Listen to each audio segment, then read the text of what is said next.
Hello guys, कैसे हैं आप सभी। आज मैं फिर से आया हूँ एक नई वीडियो के साथ। आशा है आपको पसंद आएगी। आज मैं बात करने वाला हूँ पाइल्स मतलब बवासीर के ऊपर। तो जैसा कि हम सभी जानते हैं, बवासीर एक बहुत गंभीर बीमारी है जो कि 80% युवाओं में, बुजुर्गों में पाई जाती है। हर कोई इससे परेशान है, लेकिन फिर भी बात नहीं कर पाता है, खुल के इन चीज़ों पे बात नहीं हो पाती।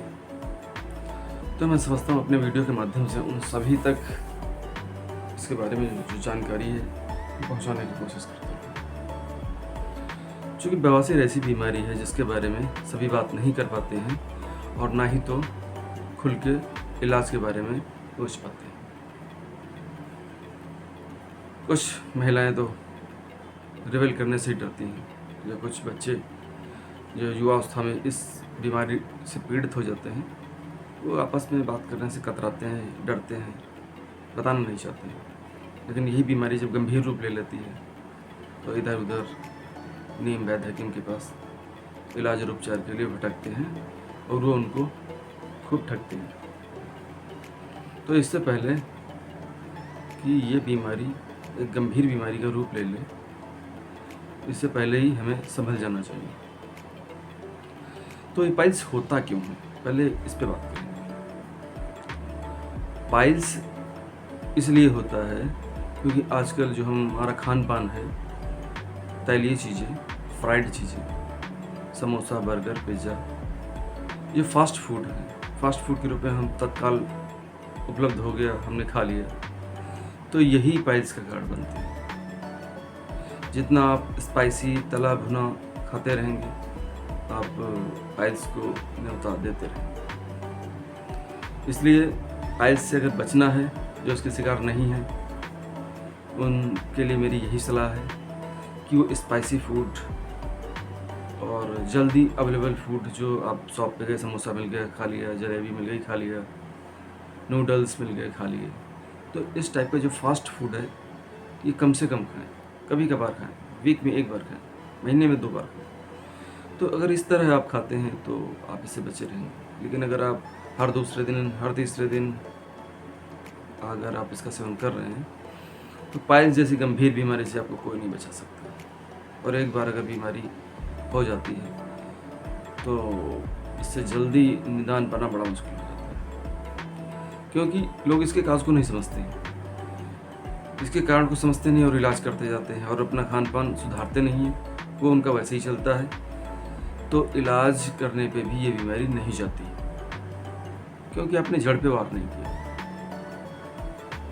आप ठीक करना तो चाहते हैं पाइल्स, लेकिन आप अपना स्वभाव जो है खाने पीने का, उसको आप सुधार नहीं रहे। तो अगर आप खाने पीने की आदत को सुधार लेते हैं, उसमें आप बदलाव लाते हैं, आप ज़्यादा से ज़्यादा हरी सब्जियां खाते हैं, मोटा अनाज खाते हैं, फाइबर युक्त भोजन लेते हैं, तो निश्चित तौर पर दवाई के साथ अगर आप ये बदलाव कर लेते हैं तो आपका पाइल्स 100% ठीक हो सकता है।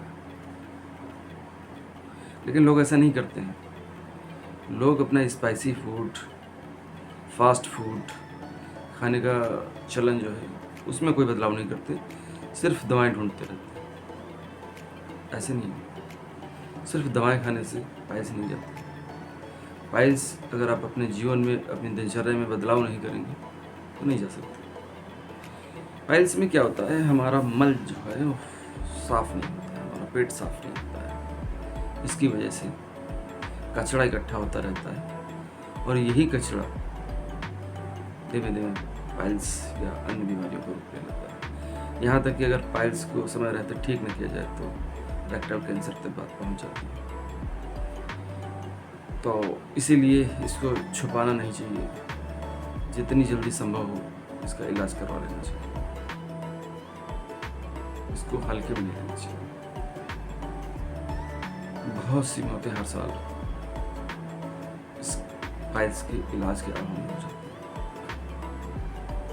क्योंकि लोग इसको खिलवाड़ समझ लेते हैं। खिलवाड़ समझना ही सबसे बड़ी भूल है। इसलिए आशा है आप सभी हमारी बात पे गौर करेंगे और अपने लाइफ स्टाइल में बदलाव लाएंगे, और उसके साथ अगर दवाओं का यूज़ करेंगे तो आपको निश्चित तौर पर 100% फ़ायदा होगा। मैं आपके साथ एक आयुर्वेदिक नुस्खा शेयर करूँगा, जिसकी मदद से आप पाइल्स जैसी बीमारी से घर में ही अपनी निजात पा सकते हैं। और अगर आपकी बीमारी क्रिटिकल हो चुकी, काफ़ी गंभीर हो चुकी, तो आप फिर डॉक्टर का ट्रीटमेंट लेना आपके लिए अनिवार्य हो जाता है। और यहाँ तक कि अगर पाइल्स बहुत ज़्यादा गंभीर हो गई तो सर्जरी तक करवानी पड़ती है। इवन सर्जरी के बाद भी लोगों को राहत नहीं मिलती। तो इससे पहले कि देर हो जाए, तो पाइल्स गंभीर बीमारियों की श्रेणी में आ जाए और आप फिर उसका निदान जल्द नहीं करें। इसलिए समय रहते आप इसका इलाज करें। इसके इलाज तो बहुत से हैं, लेकिन मैं एक नुस्खा आपसे शेयर कर रहा हूँ जो कि आयुर्वेदिक है, उसको आप अपना सकते हैं। अब क्या करें, ध्यान से सुनिएगा। इलायची का तेल, इलायची का जो ऑयल होता है उसको आप लीजिए और सुहागा लीजिए। सुहागा और इलायची के तेल से बहुत थोड़ा सा मिक्स करके एक जो होती है काली मिर्च, उसके आकार की गोली बनाइए और उसको अप्लाई कीजिए जहाँ पर मस्से आपके हो रहे हैं, जहाँ पे आपकी इचिंग हो रही है। एक्सटर्नली आपको ये अप्लाई करना है आपकी एनएस के ऊपर, जहाँ पे मस्से बनते हैं। उससे आप 1 हफ्ते के अंदर आप बदलाव महसूस करेंगे, और 10 से 15 दिन के अंदर अगर आप कंटिन्यू अप्लाई करते हैं तो मस्से ऑटोमेटिक सूख के गिर जाएंगे।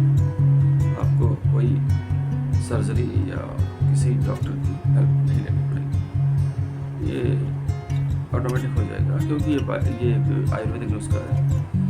इसको आप खुद से अप्लाई कर सकते हैं। और हाँ, गंभीर बीमारियों के इलाज के लिए आप डॉक्टर या चिकित्सक से संपर्क कर सकते हैं। आशा है आप सभी को हमारी ये वीडियो अच्छी लगेगी। अगर कुछ जानकारी आपको लगे यूज़फुल तो प्लीज़ लाइक और शेयर कीजिएगा और हमारे इस प्रयास को आगे बढ़ाइए।